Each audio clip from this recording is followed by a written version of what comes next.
Hi, folks. Welcome to Crisco's Corner. Unfiltered commentary. And that's your truth, the real truth. Please like, share, and subscribe. And as always, thank you for your support.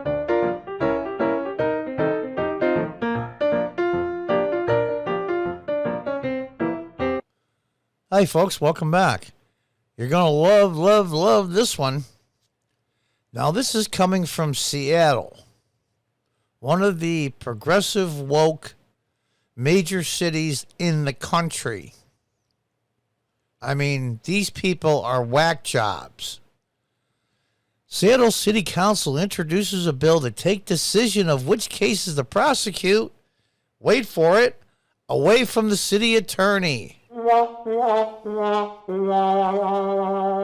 over the 100-year history of the city attorney's office, none of my male predecessors faced a single preemptive move by council to establish additional reporting requirements and restrictions on operations in 2 months before they took office.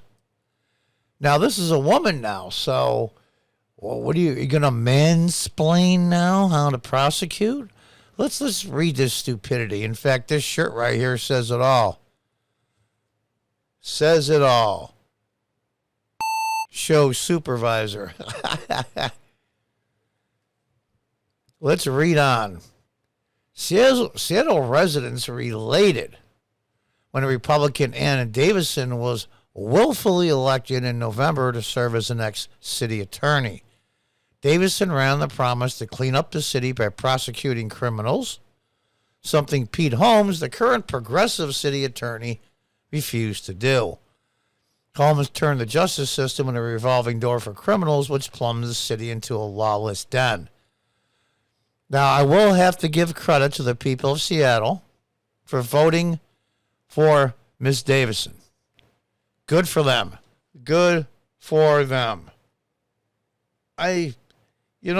Their elected officials on city council, who they also picked and voted for, are now going to preempt the city attorney in prosecuting crime. Now, I was a city council member in upstate New York, much smaller city, of course. We're only about 45,000 from 2000 to 2007. I wouldn't even begin. Now, I do have to say, though, the city attorney in my town is hired by the mayor.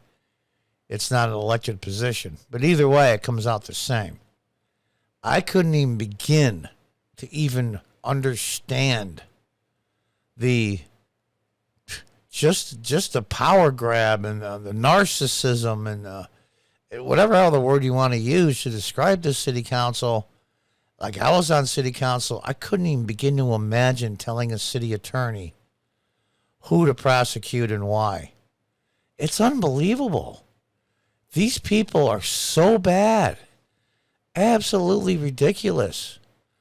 Now the city council is trying to interfere with Davidson's capabilities of making the city safer and wrote a bill that will severely limit Davidson's ability to make decisions and will require her to get approval from the progressive city council before prosecuting criminals. You know what, Seattle residents? You did the right thing in voting for a no-nonsense, anti-crime city attorney.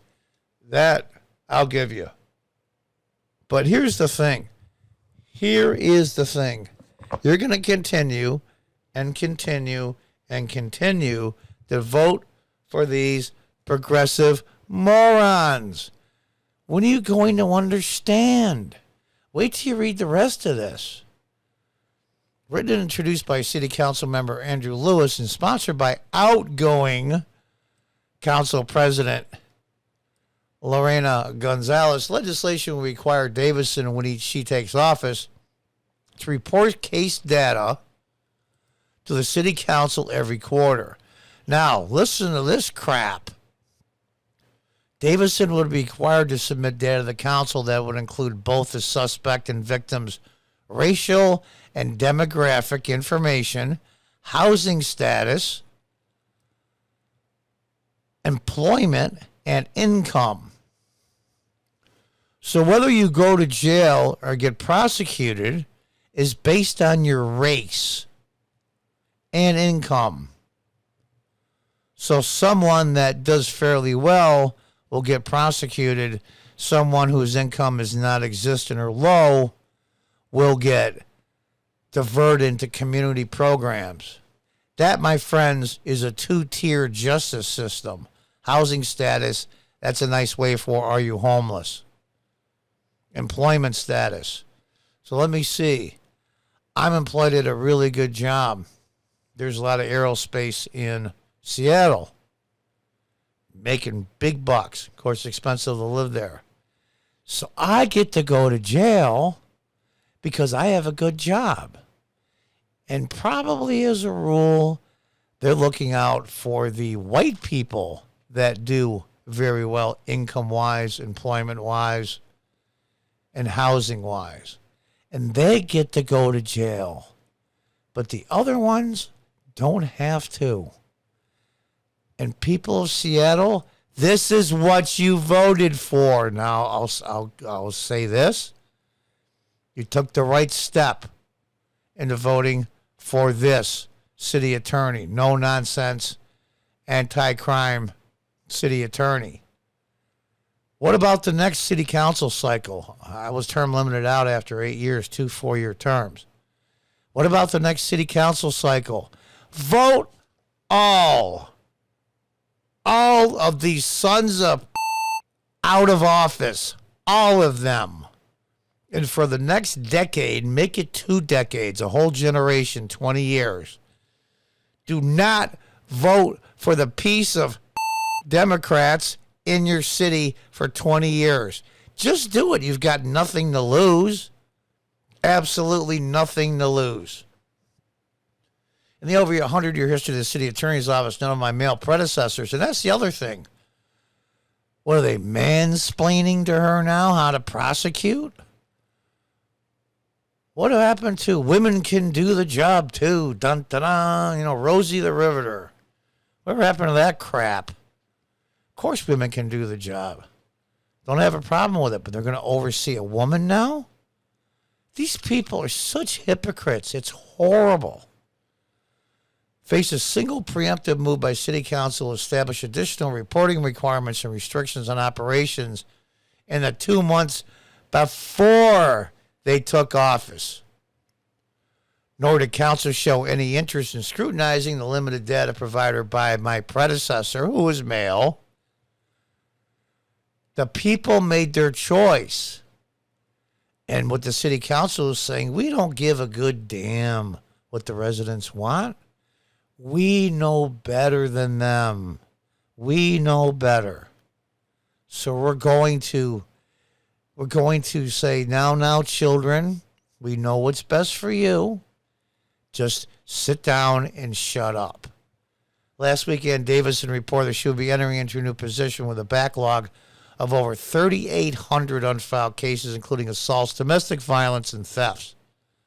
Police handed these cases over to Pete Holmes, but they're never looked at by the lenient anti-prosecution prosecutor. It's, say that with a mouthful, anti-prosecution prosecutor. Let's read on. Lewis, the author of the bill, worked under Holmes before taking his seat on the council and has a history of releasing prolific offenders. In addition, Lewis also has been a strong proponent of defund the police movement, a movement that has drastically backfired and helped Davison get elected. Yeah. Now, here's a beauty. These are the council members remember the barricades in Seattle, a 6-block area? When Antifa militants and Black Lives Matter activists rioted in Seattle following the death of George Floyd in 2020, Lewis boasted about being at the barricade on Twitter. Hundreds of Seattle police officers were injured during the riots. Hundreds. The following day, Lewis shared his support for the group on Twitter. Antifa and Black Lives Matter overthrew a 6-block radius of the city to create the deadly Capitol Hill Autonomous Zone, Chaz. Remember those retards? And I use the word retarded purposely.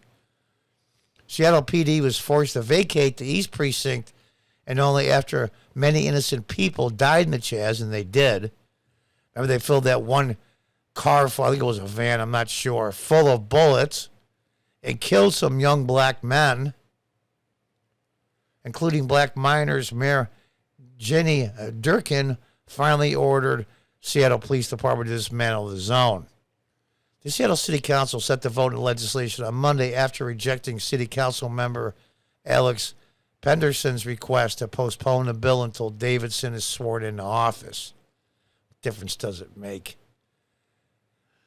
See these faces, Seattle residents? This is what you wanted. Now it takes a big person with a strong character and personality to admit publicly we made a mistake.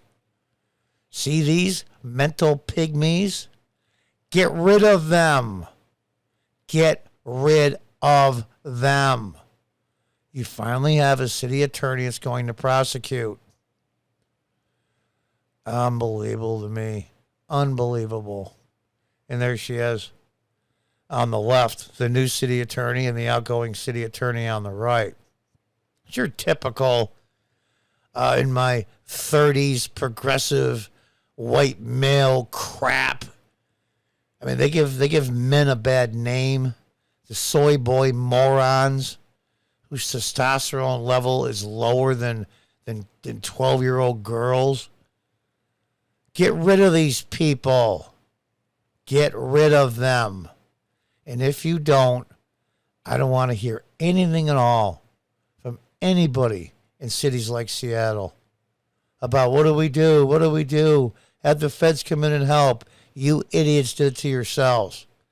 And I'll bet you, I mean, this isn't even a guess. This is a statement of fact. The vast majority of these morons that voted for these city council members and the outgoing city attorney are all Biden voters. Okay, you made the first step. An anti-crime city attorney. What are you going to do for step number 2? Vote similar morons in? It's your city. It's your call. Until next time, goodbye and good luck.